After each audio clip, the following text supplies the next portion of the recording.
Bonjour et bienvenue sur Capital Academy. Aujourd'hui, nous allons analyser un graphe qui nous a été soumis par Ahmed Bouaziz.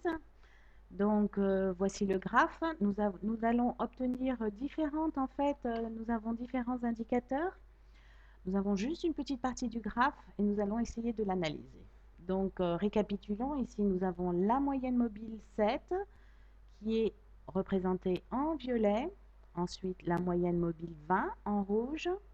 La moyenne mobile ici 50 et la moyenne mobile 150. Les lignes noires extérieures représentent les bandes de Bollinger avec la fameuse moyenne mobile 20. Ensuite ici nous avons le MACD.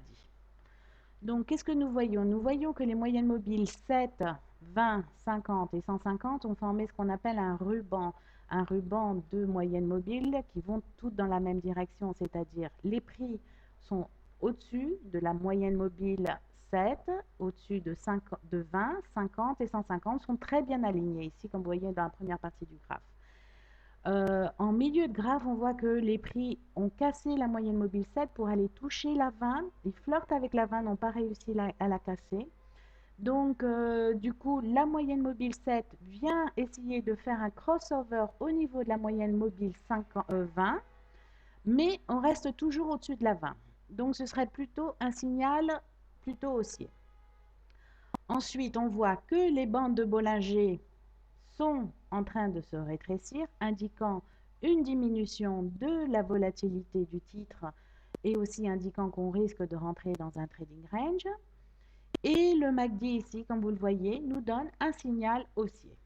Donc, d'après ce que nous obtenons, nous pouvons dire qu'il pourrait y avoir deux cas de figure. En utilisant le price action ici, parce que c'est le seul indicateur qu'on pourra utiliser, je n'ai pas accès au graphe en lui-même. Ça aurait été intéressant de voir aussi avec le RSI, avec d'autres indicateurs.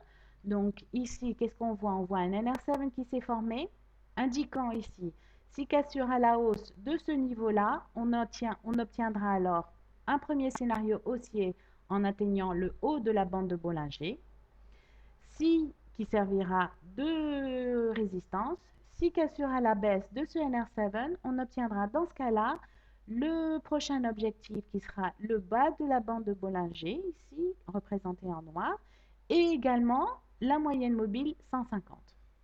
Donc les deux cas de figure, cassure du niveau supérieur du NR7, prochain objectif le haut de la bande de Bollinger, cassure du NR7 vers le bas, dans ce cas-là, bande de Bollinger inférieure et les moyennes mobiles 150.